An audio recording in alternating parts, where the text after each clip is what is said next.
Seltzer Kings podcasts. Purina believes no one should have to make the impossible choice between their own safety and their pets.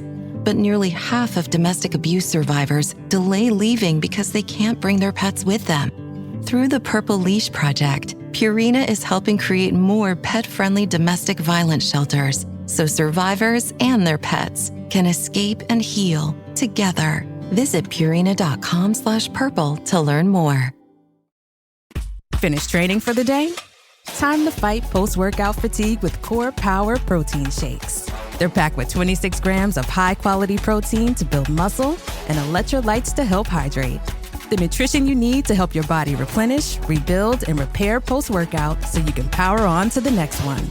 Champion your recovery with Core Power. Visit corepower.com to learn more.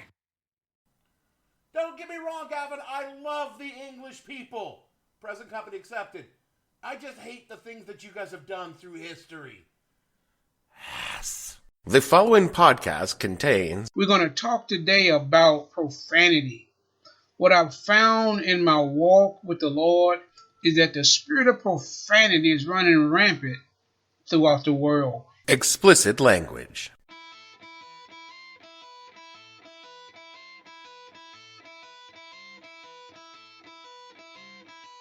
Hello and welcome to the podcast that asks a simple question. When you went up the holler, even after Granny done told you not to go up that holler, what the hell was Yuns thinking? I'm your host, Dave Bledsoe. This episode number 512, Granny, Are You Okay edition of the show, part 4, and the conclusion of Spooktacular 2025, where we talk about Appalachian granny witches. Stay tuned. Hey, what the hell were you thinking? Podcast is brought to you by Cletus and Boggs Holler Real Estate. Is y'all looking for a quiet holler to hoe a mess of corn, maybe a keep a pick or two? Looking to upgrade your 1-room, 10-room tar paper shack to 2 or even 3 rooms? Running out of places to dig yourself a new outhouse? Y'all need Cletus and Boggs Holler Real Estate. Our professional agents know these hollers like a dog knows his own asshole. We can find you a place out back and beyond where you and your kid can get away from the hustle and the bustle of life up by the Blacktop Highway. Whether you're looking for a place to put up a still or a place to raise them kids, Cletus and Boggs Holler Real Estate. We ain't just real estate agents. We is hillbillies too. Heard about Southern granny magic. It is a type of Christianity-based witchcraft. Granny magic is a collection of folk traditions that comes from a collection of healers and herbalists and ministers that also specifically believed that the Book of Psalms was a book of spells. In the South, it was isolated, rural, and Appalachian communities that had this word-of-mouth tradition that the Psalms could be used as magic. And as it spread, it was also enmeshed with the other cultures that were found in the South. I've heard tell of healers my whole life. Women who could lay hands and say an incantation and talk off a ward or call out the fire. Those means they put their hands on a person, they say a certain incantation from the Bible, and it heals a skin ailment. Talking off a wart means you pray on a wart and it disappears. And many people that I know and love and trust have seen it happen and believe it to be true. They say you can take the boy out of the holler, but you can never really take the holler out of the boy. Pipe down, hillbillies! I am a child of the Appalachian Mountains. You were barely even there. I was there for the first decade of my life, steeped in the lore and tradition of my mother's blood, kid, running back generations in southeast Tennessee, going all the way back to the Cherokee. I am 1/16th Cherokee. Well, actually, less than that. Basically, everything's white. Okay, in reality, I spent summers with my grandparents as a little kid running around the holler outside Reliance, Tennessee, and then moved away and never went back. But still, I feel the mountains in my bones. This is largely because of my maternal grandparents. Now, my grandpa was a kind, wise man, truly was a mountain man in every sense of the word. And my granny was, my granny was... Spit it out. A problematic person. I mean, I use was, she's still alive at 99, but alive is all she is. My grandmother was a petty, mean-spirited, vindictive, manipulative old woman who played favorites with her kids and grandkids. Well, she did it with the boys anyway because she didn't give two shits about the girls. But my being her eldest grandson meant that I was, in fact, her favorite. She told you? She told me. Oh, yeah, she told me. This meant I got preferential treatment. I got money, my favorite food cooked whenever I came to visit. If more than one grandchild stayed overnight, I was the one that got to sleep in the feather bed with her. Now, being a little kid, this was fucking great. And I loved my granny for all the reasons that little kids love their grandparents. But what was special between us was the stories she told me.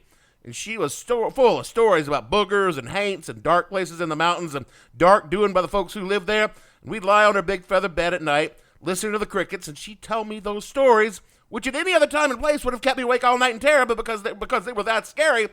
But she always told me not to worry, because the dark things couldn't get me as long as I was with her, and they never did. There was no magic in her. She was just a mean old woman, but that doesn't matter when you're a little kid on a feather bed knowing that you're safe. But it's a power that doesn't come from spells or charms. It just comes when you're a kid. Because, there are granny witches and there are granny let's just say she was the person she was. Which brings me to this week's topic, an all-American kind of witchery that has been quite popular in the past few years.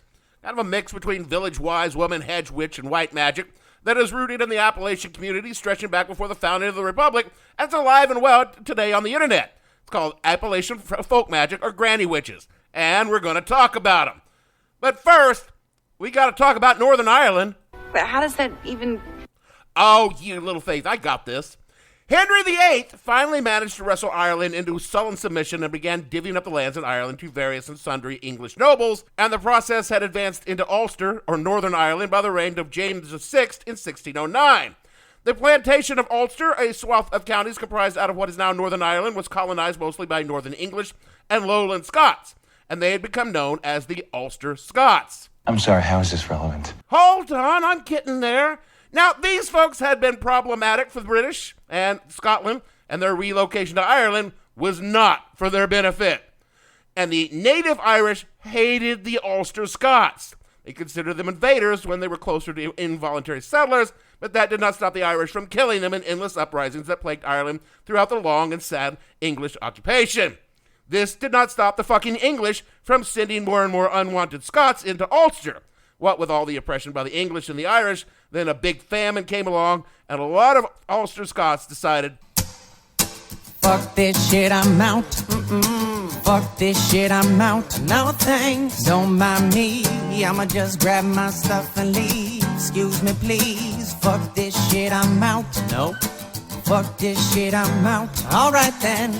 I don't know what the fuck just happened, but I don't really care. I'ma get the fuck up out of here. Fuck this shit, I'm out. And headed out for a better life in the New World. Many, if not most, came to America, where they found they were not particularly popular either, and they earned the somewhat incorrect moniker of Scotch Irish. Talk amongst yourselves. I'll give you a topic. Because the overwhelming majority of them were neither Scottish nor Irish. Discuss. Unwelcome in the established lands, the Scotch Irish headed west to the frontiers and settled in the Appalachian Mountains. I get it now. Over 200,000 folks from Ulster settled from Pennsylvania down into North Carolina. They were by necessity an insular people, clannish and untrusting of outsiders. You would be too if you'd been kicked off your lands by the man, sent to a strange place where everybody was already there, hated you, and wanted to kill you. They had a reputation as being hard fighters. They fought the Native Americans, whose lands that they were taking the same way that their lands had been taken, and then they had taken the Irish. They also fought for the colonies during the War of Independence, against a monarchy that was never particularly popular with them in the first place. And for the folks closer to the main population centers of the new nation, they adapted, but folks on the frontiers and the deep mountains developed a reputation. They were clannish, suspicious, illiterate. There were no fucking schools on the frontier, and by necessity, they married folks nearby. There was no Tinder in the 1800s, y'all. The families intermarried to the point that it seemed that to outsiders that everyone in these families was related to each other. My wife or my cousin. They were also considered to be extraordinarily superstitious. There's a logic to this. Their ancestors had mythologies and folklores of not one, but 4 cultures to draw on: English, Welsh, Scottish, and Irish. And then they arrived in America and added a 5th culture, Native American, which influenced their stories. Overarching all of this was a strict Presbyterian faith which at the time still allowed for things like miracles, magic, demons, spirits, and yes, witches, all of which the good people needed protection from, along with more practical matters like medicine and birthing. So a long tradition of folk medicine joined with folk magic continued in the Scotch Irish Appalachian culture long after it did in the broader world. Throughout this spooktacular, we have talked about how each of the flavors of witchery influenced the ones that came after it. Shamans to wise folk to Wiccans. Now it is what is called granny magic, and that's all part of the process. The biggest difference between a granny witch and a village wise woman in England and Ireland was the Native American and African influence. What we call Appalachian folk magic is a creole of all the above under a common roof of Christianity. Okay, let me try to explain this. Say you just brought your family to this new land called America after a series of bad harvests and yet another uprising by the Irish back in Ulster. You and a dozen other families arrive in Norfolk and head west towards the mountains where the land is said to be free for the taking, if you don't mind killing the Indians to take it. The mountains here are different from those in the old country, older, darker, and the land is largely untouched by human hands. And after months of hardship, you settle into small valleys between the shoulders of one of these mountains. The local Cherokee are not 100% thrilled to have you there, but you get along well enough. And your little settlement grows, the families spread out, each looking for their own space, and before long, you're living in small pockets, raising your crops and families. Now, your wife's latest pregnancy has been difficult, so when it looks like it's time, you pay a call to, say, Granny Crawford, who's been doing midwifery since she learned it from her granny back in the old country. She comes along to help with the birthing. She brings with her bags of her herbs, including some new ones that she'd learned about from a Cherokee healer woman. The delivery's hard, but Granny Crawford mutters prayers, doses out herbal teas and ointments, puts a powerful hoodoo ward that she learned from a free black woman down south a ways. That ward's protecting the mother and child, and come morning, your son and wife are both doing well. You don't pay Granny Crawford, but you do give her a gift, and you make sure she gets a little something come harvest for all she does for you and the rest of the folks on the mountain. And that is how it worked across Appalachia for a long, long time. And as we talked about during the witch trial episodes, the idea of dark forces and curses was common, and just because you left the old country, that doesn't mean you left the trolls, fairy, and demons behind. And as the folks moved into the mountains, the haints and the boogers just got new names to reflect local traditions, and you needed someone to deal with them. Try playing the clarinet. Haints hate the clarinet. The spells and the wards that work to keep a bodak out of your garden in the old world would work just as well to keep a devil monkey in Virginia out of your chicken coop. And of course, you needed an expert to help with those sorts of things. So again, you call up Granny Crawford, and she'll put a little something together to keep you safe. And this isn't even mentioning all the other kinds of useful things you might need an expert for. I mean, say you're looking to put in a new well on your property. Well, you're going to need a dowser. Magic dowser, magic dowser. A dowser is someone who is sensitive to things and uses tools, usually a pair of sticks, to pinpoint those things, like deep water, or some say even minerals like copper, tin, or gold. Dowsers were often, but not always, men, and the talent was not precisely considered the same kind of thing as granny magic. My own grandfather was said to have the talent for dowsing water, though I never personally witnessed him dowsing. I've seen others, though, and honestly, they just look like they're walking around waving sticks at things, hoping to get lucky. You know, like a bar. Well into the 20th century, certainly as late as my great-grandparents' youth, the granny witch was the only doctor.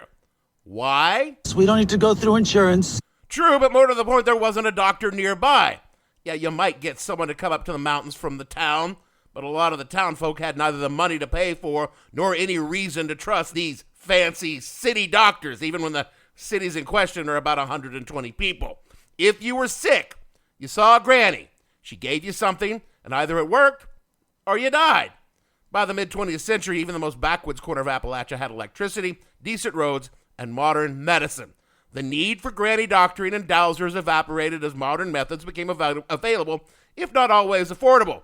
It's notable that my grandmother, who was still a font of cures for what ails you, more on that later, did not try to cure my aunt's polio with a poultice, but she took her to St. Jude's Children's Hospital. Nor did she actually believe in Taily-Po or a Wampus Cat or any other monsters she spun tales of that they were real. They were stored to scare the kids, to keep us from wandering off in the woods.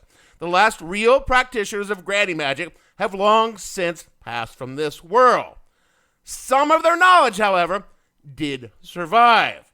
In 1966, a North Georgia teacher by the name of Elliot Wigington, It's a funny name. Stop it. had his class begin recording stories about how their lives were different from their grandparents. These stories were compiled and written into a magazine called Foxfire.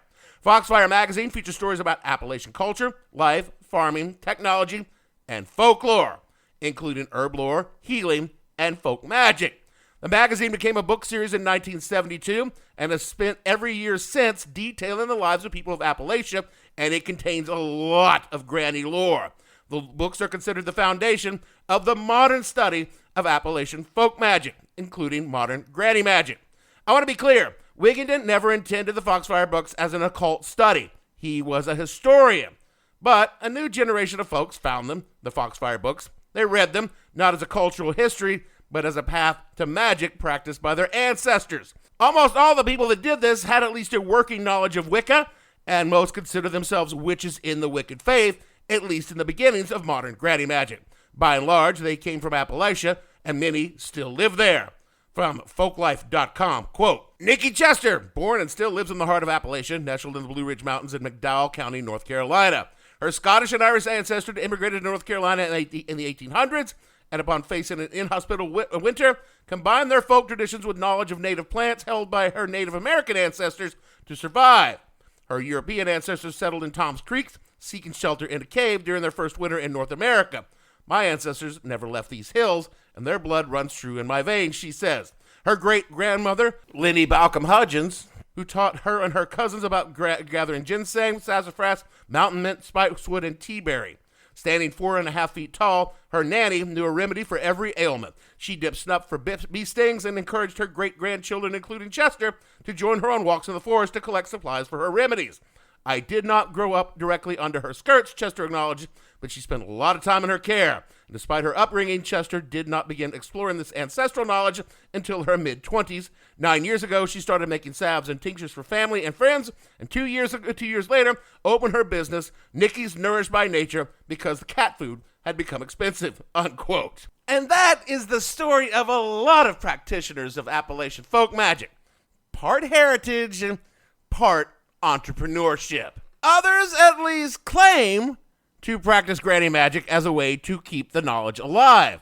From the Mountain Express, quote, as Asheville's village witch, Byron Ballard, practices what she calls hill folk hoodoo, a form of Appalachian folk magic. Ballard came by hoodoo naturally, growing up in a poor community in the mountains of western North Carolina, where hoodoo was practiced. She laments that the practice is disappearing. Local hill folk are no longer practicing hoodoo, but it's within living memory. There's a kind of sadness that the culture of the hill folk is fading. As the hill folk culture is thinning, Ballard says, it's also becoming gentrified by outlanders, the affluent people who move into the area. These folks are hungry for folk traditions that feed them spiritually, and they're willing to appropriate any of the practices for their own benefit, she says.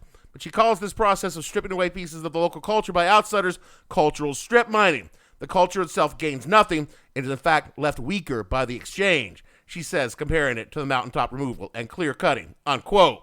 Because the final group, the most recent converts who found their way to folk magic through the magic of the internet, particularly through popular fiction podcasts like Old Gods of Appalachia, which is amazing, and they treat this with deep respect. A lot of these people who are doing this lack roots in the culture.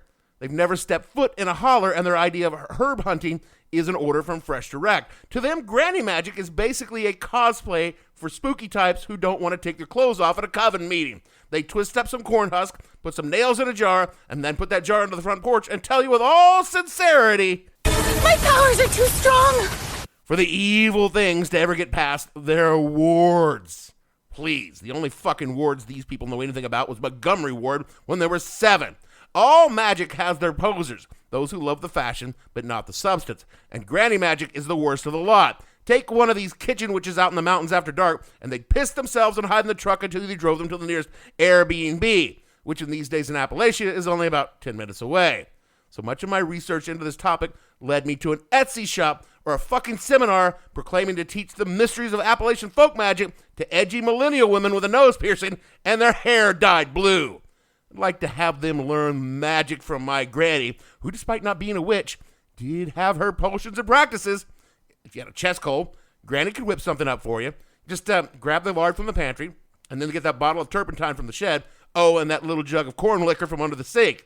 You mix up the lard and the turpentine together, and you slather that right on your chest. Then you take a little nip of the moonshine, and your cold will just clear right up. Well, I will tell you, when you stopped coughing from the whiskey, your cold did seem a little bit better, and there was pretty much nothing the ginseng wasn't good for when steeped in corn whiskey, but it was her spells that impressed me as a kid. She had a working that would stop children fighting instantly. We were always fighting up in the holler, far away from parental supervision. We ran around screaming like idiots and pelting each other with rocks, and that was what going to Granny's was for. But even Granny would get tired of our shit, and she'd gather all of us kids together and show us her big soup ladle. And then she told us that she knew a spell that would stop our fighting once and for all. What she would do, and she was going to have each one of us take a piss in a bucket, and then each of us would have to drink a full liter of all of our piss mixed together, and when we did that, we'd never raise a hand to one another again. Or she said, if we just promised that we'd knock that shit off and be quiet and stop hitting each other for a little while, she wouldn't have to use her spell. Pod friends, I'm telling you, that spell was so powerful that just the threat of it alone was enough to keep us from fighting for days on end. Throughout this series about witches and witchcraft, I have been pretty damn hard on the idea of magic, and that's because there's no such thing as magic. Sorry, not sorry.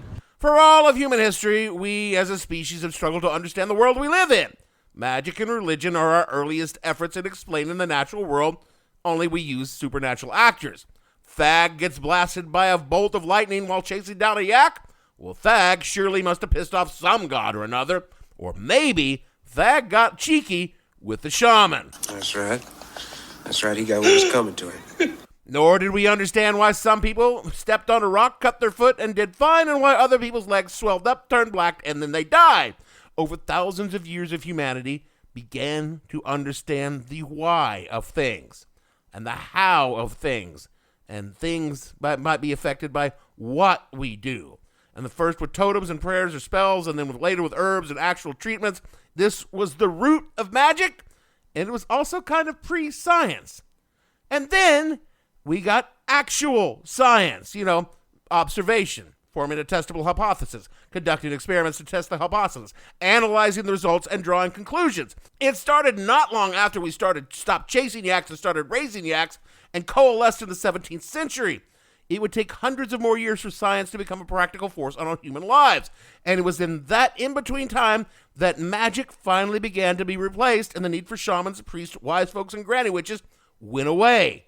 We don't understand everything about how and why the world works now, but we also understand that magic is not a fucking thing. Such a buzzkill.